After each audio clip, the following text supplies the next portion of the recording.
Hey folks, Zach Osterman here on Insider Indianapolis Star. It's about 10:20 on Thursday night. It's been a pretty interesting day here in Bloomington. We had some success with these during the. You guys seemed to enjoy these during the coaching search that eventually led Indiana to Kurt Signetti. So I figured we put together one of these kind of insider videos, just trying to recap what we know. Which I'm going to be very honest at the front end, kind of isn't a lot in terms of huge detail, but just kind of reset things, I guess, for people as much as anything else. We were among a number of outlets today: the Herald Times, ESPN, Jeff Goodman, um, who reported basically, some version of kind of this idea of there are and have been for a while now substantive discussions ongoing about Mike Woodson's long-term future at Indiana. I think different people kind of worded that differently. Different people kind of, took that maybe to different lengths, but the gist was the same. You know, there are some very direct and again, the word I would use is substantive conversations about Mike Woodson's long-term future, as IU coach. The first thing I would say is, I think there's been a lot of question of, well, what does that look like? What does that mean? And the answer is it's not really clear at this point. Is that, some sort of mutually agreed upon something? Is it a retirement? Is it, whatever? Um, that's not really clear at this point. And I think, the word discussions, I will freely admit, does a lot of heavy lifting. The reality is, sometimes with stories like these, you need something to do some heavy lifting. And I think,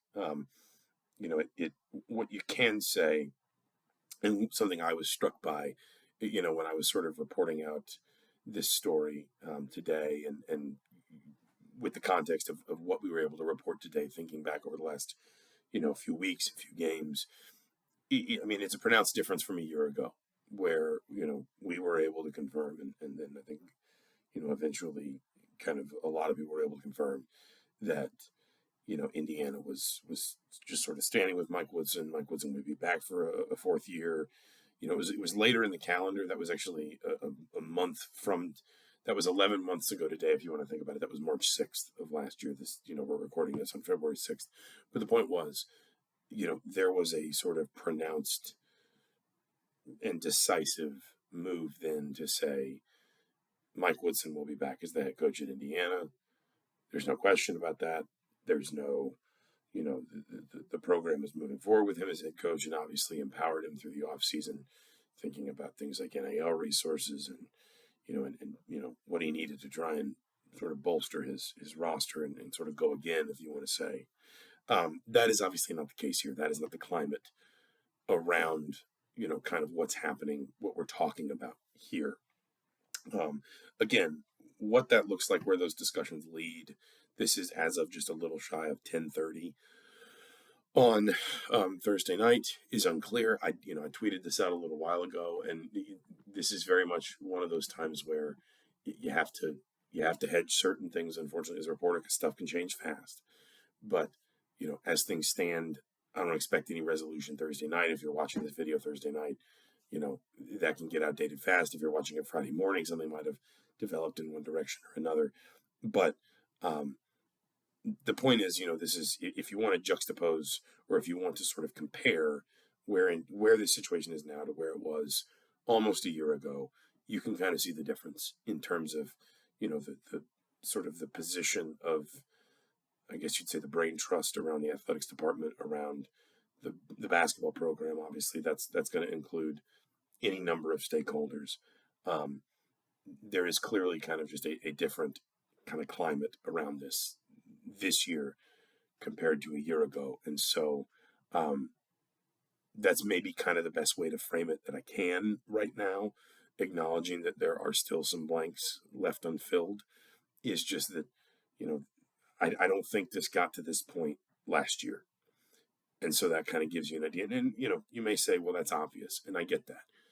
But as a reporter, obviously, we've got to be able to, sort of back up what we have with evidence, with an assertive sort of, um, you know, production of whatever information we've been able to glean, and that's what I'm trying to do with you here. There have been questions, I think, for a little while about the nature of Mike Woodson's buyout. It would stand if he was let go at the end of this season at $8.4 million. This has been fairly well traveled now. That number rose significantly based on the contract extension he signed in 2023. But that contract extension also introduced language into the buyout provision that allowed, at the university's discretion, which is important. That means it's up to IU, it's up to the department, it's up to the university, rather than Woodson, if Indiana does get to a point where it wants to buy out his contract. And I put these hypotheticals there because I don't want anybody to take anything as, a wink and a nudge in one direction or the other. I'm being as level with you as I can. Indiana would be able, according to this provision that was introduced in the extension in 2023, to spread that $8.4 million out into annual lump sum payments of $1 million. Normally, the way those things work is the buyout is basically owed across the remainder of the course of the deal. It's usually a percentage, in this case 100%, of remaining guaranteed income within the contract. And normally the way that's paid out is basically almost as if you were, or at least the way that is structurally meant to be paid out, is almost as if you were still just an employee. You would just get a monthly payment as the same way you would get a monthly paycheck.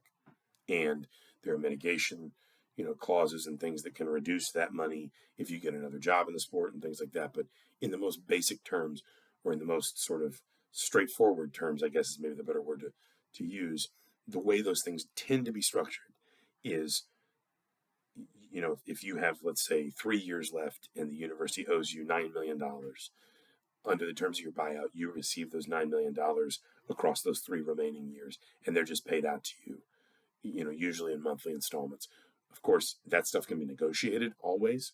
And was this part of the discussions of, what's been going on kind of in the last, little while here for Indiana? I don't know that, so I'm not going to speculate, but I will use, for example, Tom Allen.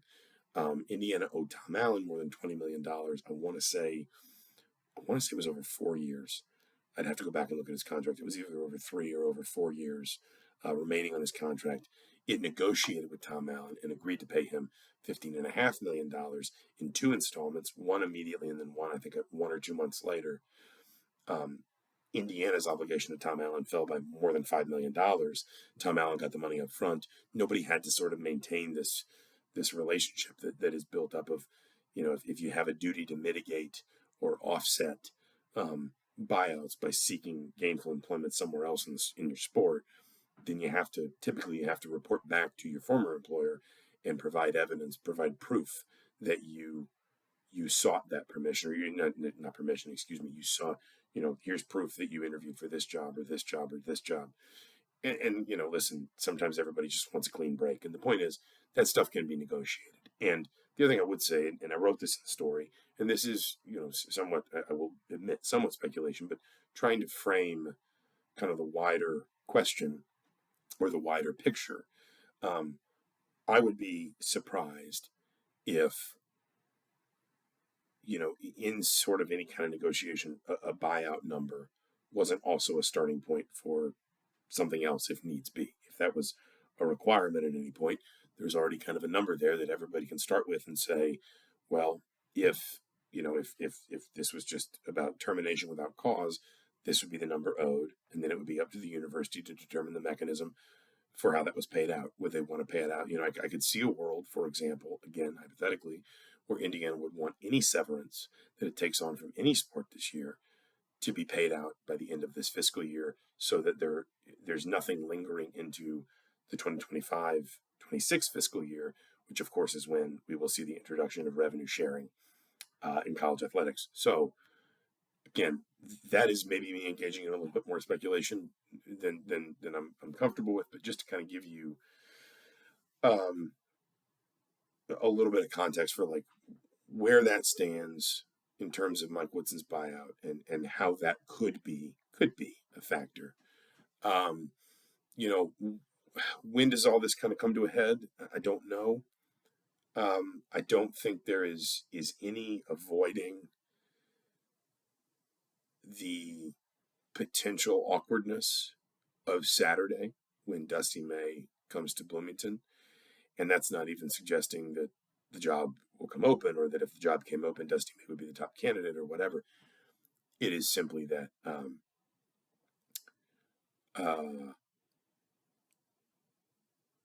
there's no getting around the inherent strangeness of a scene like that, given where both coaches are kind of in their journeys, where they are with their respective programs, of course their backgrounds with Indiana specifically, both of them, not just Dusty May but Mike Woodson as well, because I think it's important to remember it. And I've heard from a number of IU fans in the last few days, and certainly today, Thursday, that have been, I think the word that at least one or two of them used with me was sad, because they revered Mike Woodson. They loved Mike Woodson as a player.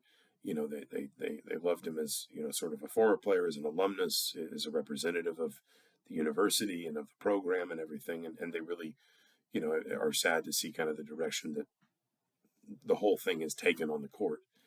And so again, I think for a variety of different reasons, there would be an undeniable strangeness to Saturday that no one's going to be able to get around. But what I would say, and I would close on this, is, anything that sparked these discussions, anything that might come out of these discussions that we're talking about, is not going to be based solely around, IU Michigan or Dusty May or, whatever. This is a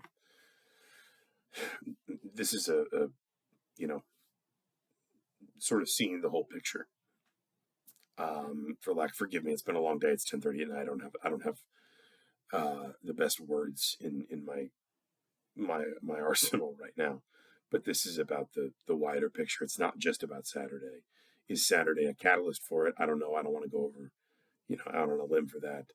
I don't think, again, there's any getting around acknowledging, what Saturday could signify, or what Saturday could look like. But this isn't about Saturday. This isn't, oh, well, look what's coming up. We have to deal with this or answer this question or figure this out or whatever. This is very much kind of a seeing the whole forest and not just one individual tree when we're talking about this. So again, where all this goes, I'm not comfortable speculating at this point. But we will be on top of it at indystar.com/sports, social media, the YouTube channel, like, subscribe, whatever. We will bring you coverage, as and when we have it, just kind of, start to finish on this. Whatever the start is, whatever the finish is, whatever it looks like, we'll be there. So for the Indianapolis Star, I'm Zach Osterman. Thank you so much for watching. Talk to you soon.